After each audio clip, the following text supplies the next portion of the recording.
অধিকার স্থাপনের আগে সহস্রবার ভেবে দেখবেন, কারণ যখন নারী নিজের অধিকার কেড়ে নিতে বাধ্য হবেন তখন শুধু এবং শুধুমাত্র বিনাশই ঘটবে। রাধা রাধা।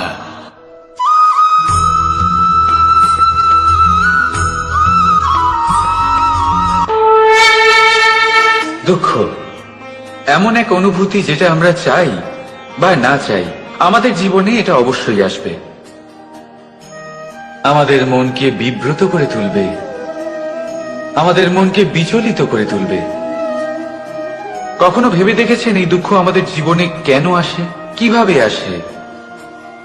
যদি আপনি মন দিয়ে চিন্তা করেন তাহলে আপনি বুঝতে পারবেন যে এই দুঃখের অনুভূতি পরিস্থিতির থেকে বেশি মানসিকতার থেকে বেশি আশেপাশের লোকজনের সাথে জড়িয়ে। কারণ আশেপাশের লোকজনেরাই আপনার জন্য পরিস্থিতি তৈরি করেন, যা ভালোও হতে পারে আবার খারাপ। আপনার আশেপাশের লোকজনেরাই আপনার মানসিকতাকে প্রভাবিত করে, হয় তাকে ভালো করে অথবা খারাপ করে। আমাদের জীবনের অর্ধেক দুঃখ এই কারণে যে আমরা তাদের উপরে আশা রাখি যাদের উপরে কোনো আশা রাখা উচিত নয়, আর অর্ধেক দুঃখ এই কারণে যে আমরা তাদের উপরে সন্দেহ করি যাদের উপর সেটা করা উচিত নয়। তাৎপর্য এটাই যে মানুষকে চেনার চেষ্টা করতে থাকুন। যেদিন আপনি এটা বুঝে যাবেন যে কে সুজন আর কে দুর্জন, সেই দিন এই দুঃখ আপনার জীবন থেকে দূরে কোথাও চলে যাবে। রাধা রাধা।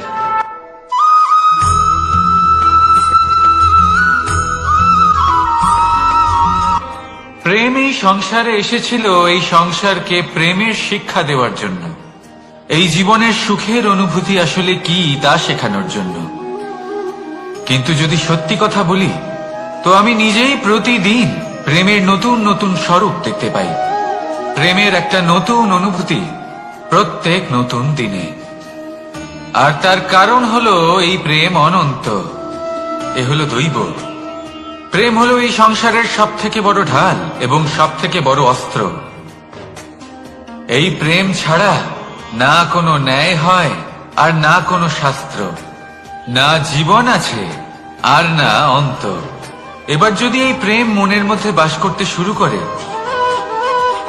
তাহলে কখনো কোনো সমস্যাই হবে না, আর যদি হয়েও থাকে তাহলে তা স্থায়ী হবে না। এই প্রেম কি না করতে পারে? এই প্রেম সমস্ত সমস্যা মিটিয়ে ফেলতে পারে, আপনার মনের মধ্যে অহংকারকেও বিনাশ করে দিতে পারে, আপনাকে সাক্ষাৎ ঈশ্বরের সাথে দেখা করাতে পারে।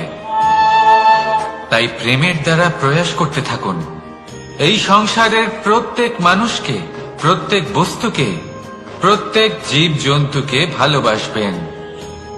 আর এই প্রেমের দ্বারাই বলুন রাধা রাধা।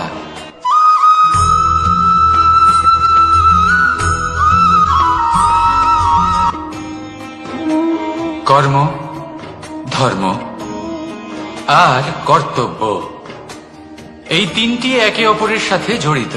আর অনেক সময় এই তিনটি পালন করতে করতে আমাদের সেই ব্যক্তির সামনে গিয়ে দাঁড়াতে হয়, তার বিরুদ্ধেই যেতে হয় যাকে আমরা সব থেকে বেশি ভালোবাসি। কিন্তু সেইখানে এই যুদ্ধ কোনো ব্যক্তিগত যুদ্ধ থাকে না, এ হলো কর্ম, ধর্ম আর কর্তব্যের যুদ্ধ। এটা সরল নয়, অত্যন্ত কঠিন হয় তার সম্মুখীন হওয়া যাকে আমরা সব থেকে বেশি সম্মান করি। কিন্তু আমাদের তো আমাদের ধর্মের পথে চলতেই হবে, কারণ আমরা কর্মবদ্ধ, কর্তব্যবদ্ধ, আর এটাই করা উচিত। শুধু এটুকু মনে রাখবেন, যদি আপনার উদ্দেশ্য শুভ হয়, আপনার ভাবনা শুভ হয়, আপনি যদি কর্ম, ধর্ম আর কর্তব্যের পথে অগ্রসর হন, তাহলে এই প্রক্রিয়াতে যদি আপনাকে আপনার আরাধ্যেরও সামনে দাঁড়াতে হয় তাহলেও আপনার কোনো ক্ষতি হবে না। তাহলে আসুন আর আমার সাথে ভালোবেসে বলুন রাধা রাধা।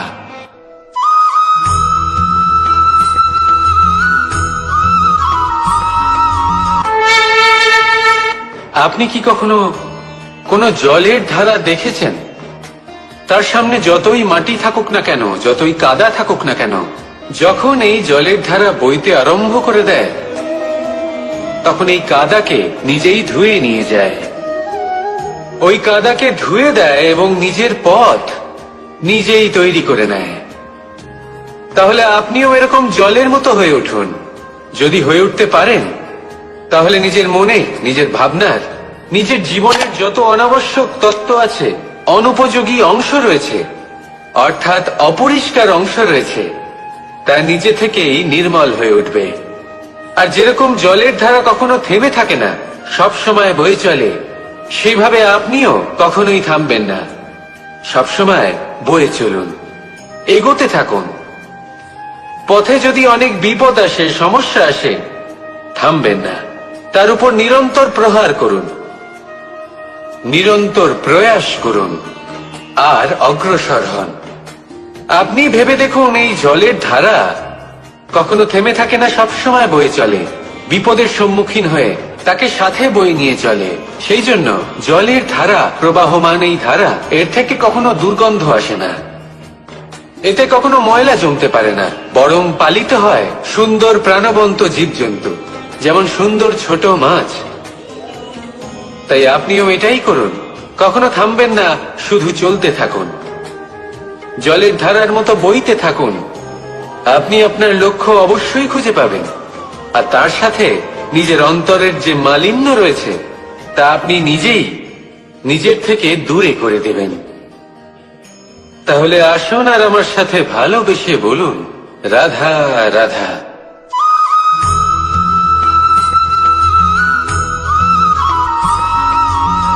আমরা যে মানুষকে চাই, যাকে আমরা ভালোবাসি, তাকে একটা উপহার অবশ্যই দিতে চাই। এমন এক উপহার যা ওনার ভালো লাগবে, যা শ্রেষ্ঠ হবে, অতি প্রিয় হবে, বহুমূল্য হবে, বা বলতে পারেন মূল্যবান হবে। তাই আমরা কি করি? আমরা বাজারে যাই, তার জন্য স্বর্ণ, আভূষণ, হিরে, মুক্ত এইসব নিয়ে আসি। কিন্তু এটাই কি সর্বশ্রেষ্ঠ উপহার? কখনোই না। সর্বশ্রেষ্ঠ উপহার হলো স্বাধীনতা, তাকে নিজের মনের মতো বাঁচার স্বাধীনতা। যদি আপনি কাউকে স্বাধীনতা না দিতে পারেন, তাহলে সে কোথাও না কোথাও বন্দী হয়ে যায়, তার বিকাশ কোথাও না কোথাও আটকে যায়। কিন্তু যদি আপনি কাউকে স্বাধীনতা দিতে পারেন, তাহলে আপনি দেখবেন ও সমস্ত সংসারকে, এই জীবনকে নিজের দৃষ্টিভঙ্গি দিয়ে দেখবে, বুঝবে যে কোনটা হলো উচিত আর কোনটা হলো অনুচিত, আর এটাই হলো সর্বশ্রেষ্ঠ। আর এবার যদি কাউকে স্বাধীনতার মাধ্যমে এত বড় একটা শক্তি দিতে পারেন, তাহলে আপনি আমাকে বলুন, এর থেকে বড় উপহার আর কি হতে পারে? আসুন আর আমার সাথে ভালোবেসে বলুন, রাধা রাধা।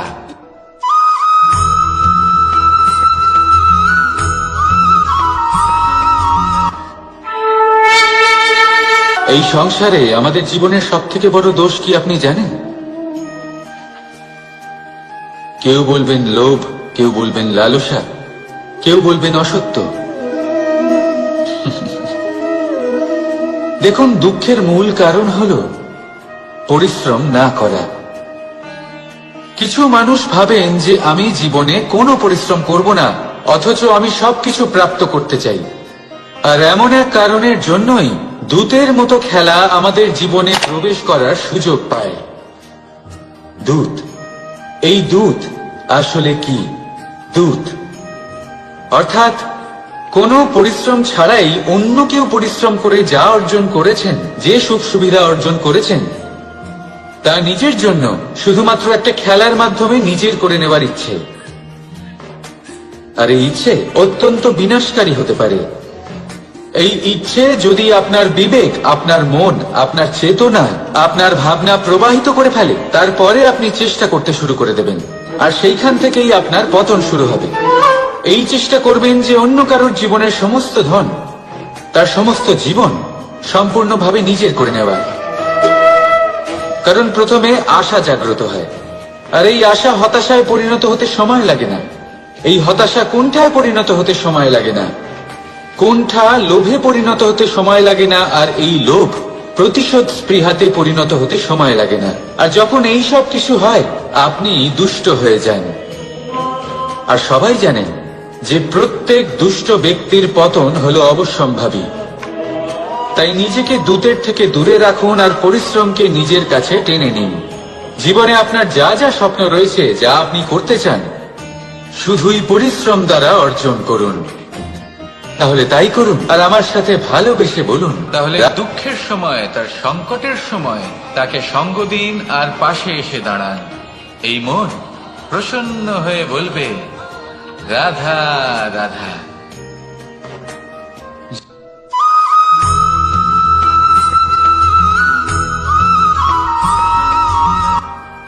জীবনে এমন কিছু কাজ রয়েছে যা আপনাকে একাই করতে হয়, আর এমন কিছু কাজ রয়েছে যা আপনাকে একসাথে মিলে করতে হয়, একজোট হয়ে, সঙ্গবদ্ধ হয়ে।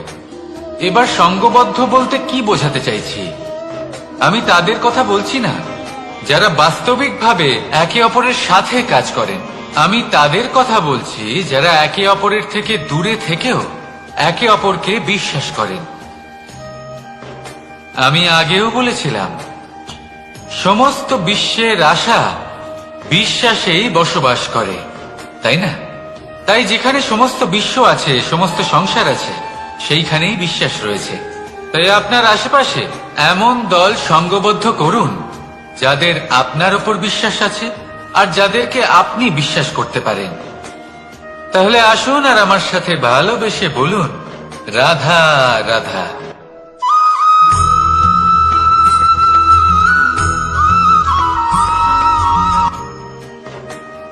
জীবনে সবথেকে বেশি গুরুত্বপূর্ণ বস্তু কি? বাড়ি, বাহন, সোনা, ধন। যদি আমি সত্যি বলি, তাহলে জীবনে সবথেকে বেশি গুরুত্বপূর্ণ বস্তু কোনো বস্তুই নয়। যদি কিছু গুরুত্বপূর্ণ থাকে, তাহলে তা হলো অনুভূতি, করুণা, মিত্রতা, মাতৃত্ব, বাৎসল্য, আর সবথেকে বেশি গুরুত্বপূর্ণ ভালোবাসা। নিজেদের এই জীবনে যদি আপনি শুধুমাত্র বস্তুর খেলাতে মেতে থাকেন, তাহলে জীবনে আনন্দ কখনোই থাকবে না। নিজের এই জীবনকে অনুভূতির পীঠস্থান বানিয়ে তুলুন। এই মন প্রসন্ন হয়ে বলবে, রাধা রাধা।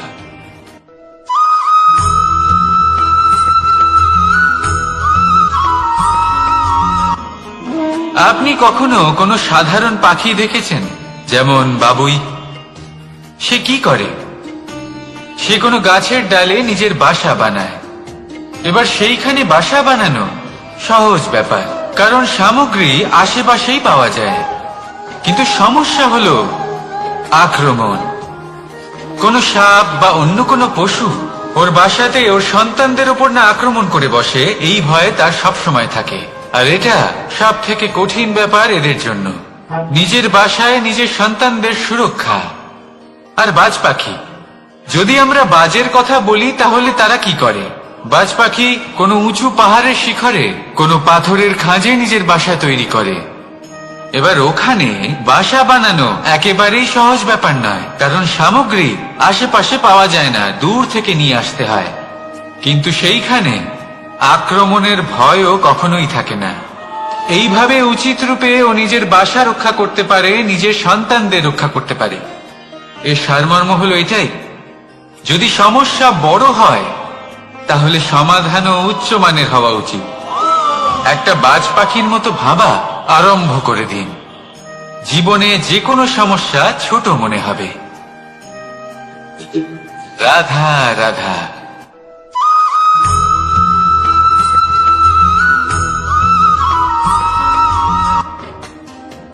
যখনই কোনো ঘূর্ণিঝড় আসে, কোনো প্রলয় আসে, তখন দেখবেন তা কত বৃহৎ প্রভাব ফেলে, কত বড় বিনাশ ঘটায়, বিধ্বংস সৃষ্টি করে। যখন বন্যা আসে, তখন কত গভীর প্রভাব ফেলে, কত সর্বনাশ ঘটায়। নদীর পাড়ও ভেঙে বয়ে নিয়ে যায়। সেখানে কোনো গাছকে দেখুন, শান্তভাবে দাঁড়িয়ে থাকে, চুপ করে, আর নিজের কাজ করে, ছায়া প্রদান করে, ফল প্রদান করে, কোনো শব্দ না করেই নীরবে কর্ম করে। যদি নদীর কথা বলি, নদী যখন বয়ে চলে, খেতে জল প্রদান করে, বনস্পতিদের প্রাণ প্রদান করে। আমাদের পানীয় জল দেয়, এত মহান কাজ করে কোনো শব্দ না করে নীরবতার সাথে। এ হলো এক শিক্ষা যে এই সংসারে যারাই মহান কর্ম করেন তারাই নীরব থেকে সেই কর্ম করতে থাকেন, কারণ ওনারা জানেন যে গুরুত্বপূর্ণ প্রচার নয় বরং কর্ম। আর যারা রুদ্রের সাথে থাকেন, কোলাহল করেন, তারা শুধুমাত্র ধ্বংসই করেন। এবার আপনি মৌন থেকে শুধুমাত্র কর্ম করে মহান হতে চান, নাকি রুদ্রের সাথে থেকে বিধ্বংস ঘটাতে চান? সিদ্ধান্ত আপনারই। আসুন আর আমার সাথে ভালোবেসে বলুন, রাধা রাধা।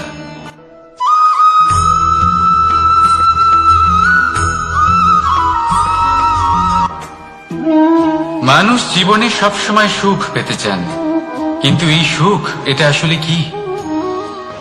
এই সুখের আসল রূপ কি?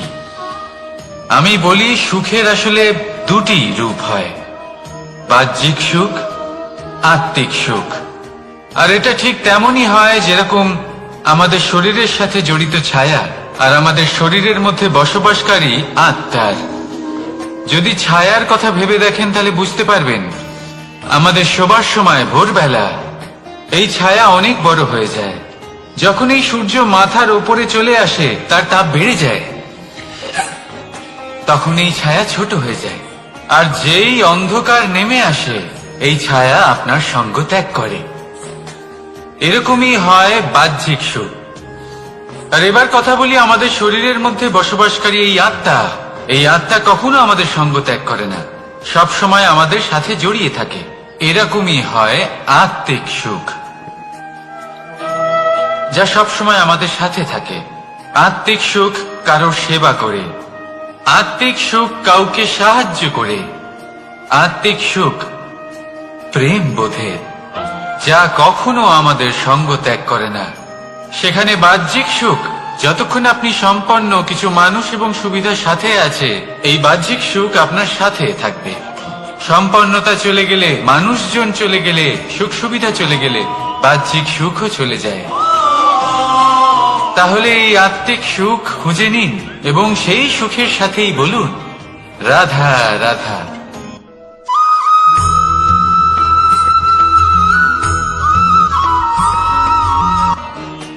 আপনি জীবনে কি হবেন সেটা আপনার পরিশ্রম, আপনার নিরন্তর প্রয়াস আর আপনার নির্বাচিত দিশার উপর নির্ভর করে না।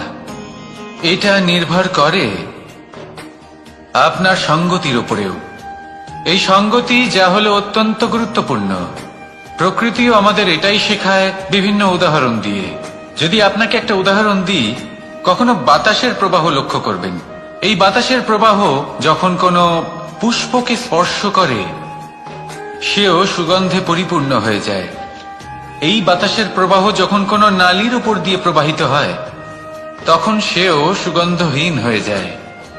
এই সঙ্গতির প্রভাব যা মানুষকে কোথা থেকে কোথায় নিয়ে যেতে পারে আপনি জানতেও পারবেন না।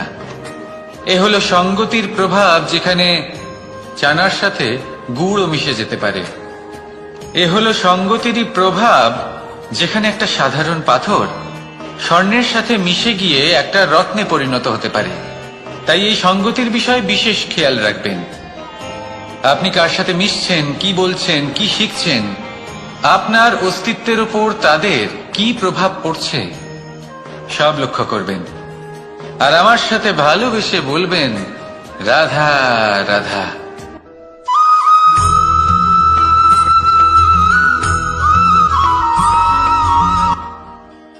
মানুষ এক অত্যন্ত বিচিত্র প্রাণী। পরিকল্পনা করে, ষড়যন্ত্র করে, প্রচেষ্টা করে, কাউকে পরাজিত করার চেষ্টাও করে। সাপকে একটা দড়ি মনে করে হাতে চেপে ধরার চেষ্টা করে, কিন্তু একটা কথা বুঝতেই পারে না, সময়ের এই সাপ এটা হাতে চেপে ধরাই যায় না। আর আপনি যা করবেন তা আবার ফিরে আসবে আপনারই সামনে। দেখুন, এতে কিছুই যায় আসে না যে আপনি কুম্ভকারের পুত্র নাকি কৃষ্ণের পুত্র। যদি আপনি অনুচিত কর্ম করেন তাহলে আপনার সাথেও অনুচিতই হবে। অশুভ কর্ম করলে আপনার সাথেও অশুভই হবে। কুরু বংশ অত্যন্ত মহান বংশ ছিল এই কুরু বংশ। কি হলো তার সাথে? একটা গোটা বংশ বয়ে গেল। কারণ ওনাদের উদ্দেশ্য অশুভ ছিল। অন্যদিকে 5 জন বনবাসী পাণ্ডব মহাভারত বিজয়ী হলেন, কারণ তাদের উদ্দেশ্য শুভ ছিল। তাই মনে রাখবেন, শুভ অগ্নি প্রজ্বলিত করবেন, শুভ তাপ সঞ্চার হবে। অশুভ অগ্নি প্রজ্বলিত করবেন, নরকেই জ্বলতে হবে। তাহলে আসুন আর আমার সাথে ভালোবেসে বলুন, রাধা রাধা।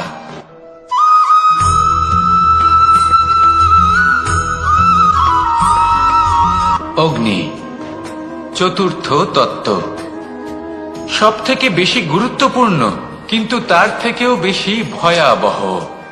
কখনো অগ্নিকে নিয়ন্ত্রিত রূপে উনুনে জ্বলতে দেখেছেন? এই অগ্নি আমাদের খাবার বানাতে সাহায্য করে, যা আমাদের শক্তি প্রদান করে। কিন্তু এই অগ্নি যখন বিচলিত হয়ে, অনিয়ন্ত্রিত হয়ে কোন বনের আগুন হয়ে ওঠে, তখন মহা বিনাশ ঘটে যায়। আপনারই অন্তরের ঊর্জা হলো এই অগ্নি। এটা আপনার শক্তিও, আপনার ক্রোধ। একে ব্যবহার কিভাবে করবেন তা আপনারই হাতে।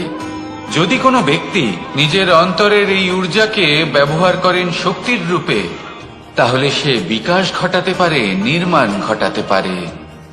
কিন্তু যদি কোনো ব্যক্তি তার অন্তরের ঊর্জাকে বিধ্বংসী অস্ত্র বানিয়ে ফেলেন, তাহলে নিশ্চিত রূপে মহা বিনাশ ঘটতে পারে, যাতে বিনাশ তারও অবশ্যই হবে।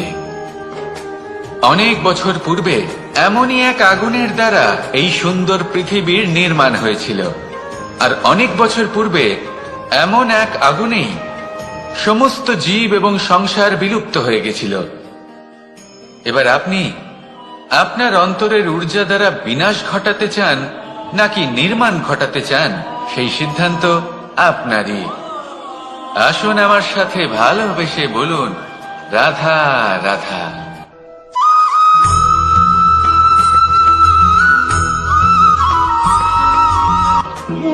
মানুষ জীবনে সবসময় শিখরে পৌঁছতে চায়, অনেক উঁচুতে উঠতে চায়। আর তার জন্য তারা কি না করে, পরিকল্পনা করে, ষড়যন্ত্র করে, প্রার্থনা করতে থাকে, আবার কারোর কাছে সাহায্যও চায়। কিন্তু এত কিছু করা সত্ত্বেও অনেক সময় মানুষ শিখরে পৌঁছতে পারে না। যদি পৌঁছেও যায়, তাও খুব তাড়াতাড়ি নিচে নেমে আসে। এর কারণ কি? একটা উদাহরণ দিয়ে বোঝানো যাক। এই হলো ময়ূর পেখম, আর এই হলো পাথর। যদি এই পেখমকে হাওয়ায় ছুঁড়ে দিই, তবে ও উড়তে থাকে। কিন্তু এই পাথর অতি শীঘ্রই মাটিতে নেমে আসে। এর কারণ কি? ভার। এই পাথর হলো ভারী, আর এই শিক্ষাই আমাদের গ্রহণ করতে হবে। ঠিক এইভাবেই যদি আমাদের মন দ্বন্দ্ব আর অহংকার দ্বারা পরিপূর্ণ হয়ে থাকে, তাহলে তা কখনোই শিখরে পৌঁছবে না। পৌঁছে গেলেও খুব শীঘ্রই মাটিতে নেমে আসবে। তাই এই মনকে হালকা করতে শিখুন, অহংকারকে, এই হিংসাকে ত্যাগ করুন। তারপর উঁচুতে উড়ে তো দেখুন, কত উঁচুতে উড়তে পারবেন আপনি। আসুন আমার সাথে ভালোবেসে বলুন, রাধা রাধা।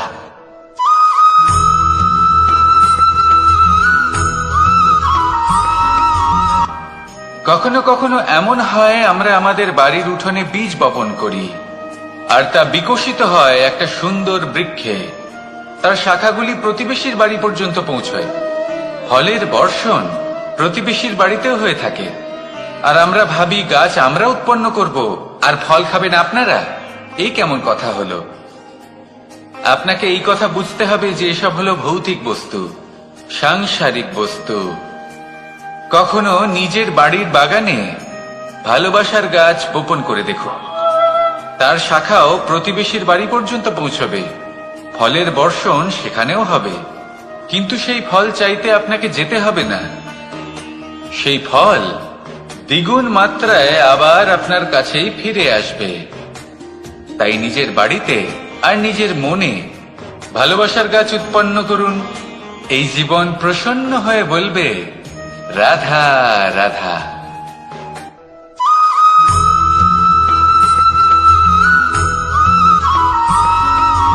আজ আমি আপনাকে এমন এক গল্প শোনাবো যা আমার নন্দ বাবা আমাকে শুনিয়েছিলেন যখন আমি ছোট ছিলাম। কাহিনী একজন সাধু আর একজন বিছের। একবার এক সাধু নদীর পাড়ে স্নান করছিলেন। উনি দেখলেন যে জলের প্রবাহে একটা বিছে ভেসে যাচ্ছে। তার প্রাণ বাঁচানোর জন্য উনি তাকে তুলে নদীর পাড়ে রাখার চেষ্টা করলেন, কিন্তু যেই সেই বিছেকে উনি হাতে তুললেন, সেই বিছে ওনাকে কামড়ে দিল। সাধু আবার চেষ্টা করলেন, সেই বিছেকে হাতে নেওয়াতে সে আবার তাকে কামড়ে দিল। আরো একবার চেষ্টা করাতে ওনার শিষ্য ওনাকে জিজ্ঞেস করল, এ আপনি কি করছেন গুরুদেব? এসব কি হচ্ছে? আপনি তারই প্রাণ বাঁচানোর চেষ্টা করছেন যে আপনাকে কামড়ে দিচ্ছে। গুরুদেব উত্তর দিলেন, যে ও বিছে হয়েই নিজের কর্ম করছে, নিজের প্রবৃত্তি, নিজের ব্যবহার বদলাচ্ছে না, তাহলে আমি সাধু হয়ে তা কেন বদলাবো? এর তাৎপর্য হলো সরল, যে সংসারে কিছু মানুষ আছেন যারা হয়তো খারাপ, দুষ্ট প্রকৃতির, আর হয়তো তারা কখনোই বদলাবেন না, কখনোই কোনো পরিবর্তন আসবে না। কিন্তু তার মানে এই নয় যে আমরা আমাদের কর্ম করা ছেড়ে দিই, আমরা আমাদের প্রচেষ্টা ছেড়ে দেব। আগে না, আমাদের তো করতেই হবে, কারণ ইতিহাস সাক্ষী আছে যে এই চেষ্টা এই সংসারের ধারাকেও বদলে দিতে পারে। তাহলে আপনিও আসুন আর আমার সাথে ভালোবেসে বলুন, রাধা রাধা।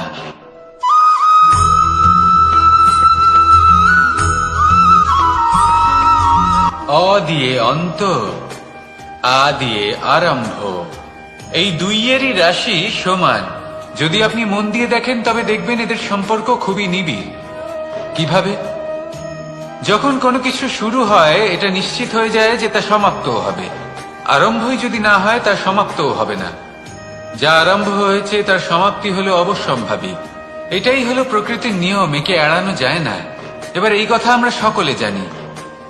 এবার মানুষ কি ভাবে যে সমাপ্তির পরে কি হতে পারে, এর উত্তর তাদের কাছে নেই।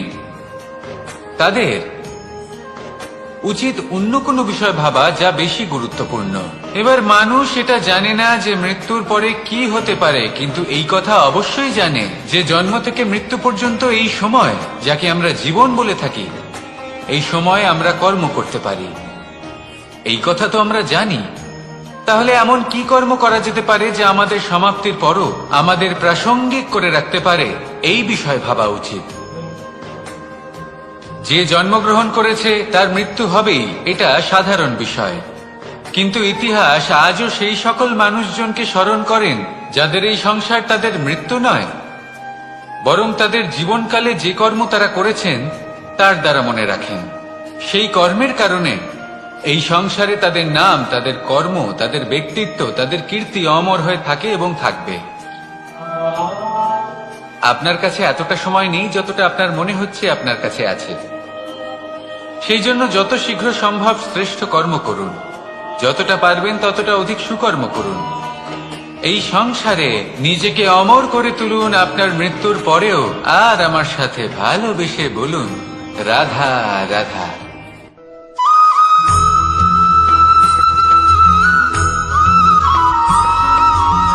আপনি কখনো কোনো পাখি দেখেছেন? তীব্র বায়ু, ভয়ানক বর্ষা, হিংস্র জীব একাধিকবার তাদের বাসা নষ্ট করে দেয়, কিন্তু তাও সে ঝড়ের সাথে ঝগড়া করে না। সে কখনো বর্ষাকে হিংসে করে না, আর না সে হিংস্র পশুদের ওপর প্রতিশোধ নেয়। সে শুধু স্থান পরিবর্তন করে, অন্য কোনো শক্ত ডালে আবার নিজের বাসা বানাতে উদ্যোগী হয়, আর তারপর সফল হয়ে নিজের পরিবার প্রতিষ্ঠা করে। আর তারপর কিছু মাসের মধ্যেই তার ছোট সন্তানদের আকাশে ডানা মেলে উড়তে দেখা যায়। অন্যদিকে একটি সাপ প্রহারের প্রতিশোধ নেওয়ার উদ্দেশ্যে মানুষের বসতিতে প্রবেশ করে, আর শেষে সে নিজেই মারা যায়। এই শিক্ষাই আমাদের মানুষদের জন্য প্রযোজ্য। প্রতিশোধের আগুনে মানুষ স্বয়ং ভস্ম হয়ে যায়, উত্থান থেকে পতনের দিকে নিয়ে যায়। তাই যদি জীবনে উন্নতি করতে হয় তবে পরিবর্তনের চিন্তা নিয়ে কর্ম করুন, নয়তো প্রতিশোধ আপনাকে রসাতলে তলিয়ে দেবে।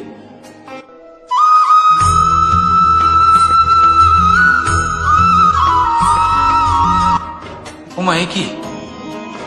আমি কখন থেকে এখানে অপেক্ষা করছি, হাত পেতে দাঁড়িয়ে রয়েছি যাতে একটা ফল আমার হাতে এসে পড়ে এবং সেটা আমি খেতে পারি। কখন থেকে অপেক্ষা করছি, কিন্তু সেটা হচ্ছেই না। এবার আপনি বলবেন যে এসব কি বলছি, এ কি অদ্ভুত কথা বলছি। যদি ফল খেতে হয় তাহলে আমাকে বৃক্ষে চড়তে হবে, ফলের কাছে পৌঁছতে হবে, তবেই তো ফল পাবো। এবার এটা অত্যন্ত সহজ ব্যাপার, কিন্তু এই বিষয়টা আপনি নিজের জীবনের প্রসঙ্গে ভেবে দেখুন। লক্ষ্য কোথায় আছে আপনি জানেন, সেই লক্ষ্যে পৌঁছানোর পথ কি সেটাও আপনি জানেন, সেই পথে চলার ক্ষমতাও আপনার রয়েছে, কিন্তু তাও আপনি নিজের লক্ষ্য লাভ করতে পারছেন না। কেন? কারণ আপনি অপেক্ষা করছেন যে লক্ষ্য আপনার সামনে চলে আসবে, কিন্তু তা হয় না। লক্ষ্য সে যাই হোক না কেন, ধন হোক, প্রেম হোক, কোনো সম্মান হোক বা মোক্ষ হোক, যদি আপনি তার দিকে অগ্রসর না হন তাহলে ফল প্রাপ্তি অসম্ভব ব্যাপার, তা কোনোদিনই হবে না। সেই জন্য আপনার চোখের সামনে আপনি যদি নিজের লক্ষ্যকে দেখতে পান তাহলে উঠুন এবং সেই দিকে অগ্রসর হতে শুরু করুন। নিজের অন্তরের সকল অশুভ গুণ দূর করুন, অলসতা ত্যাগ করুন, অজ্ঞানতা ত্যাগ করে দিন এবং চলতে থাকুন। অবশ্যই মনোবাঞ্ছিত ফল লাভ করতে পারবেন। মনে রাখবেন, চলতে থাকলে তবেই লক্ষ্য প্রাপ্তি হবে। অপেক্ষার দ্বারা শুধুমাত্র মৃত্যু লাভ হবে। আসুন আমার সাথে ভালোবেসে বলুন, রাধা রাধা।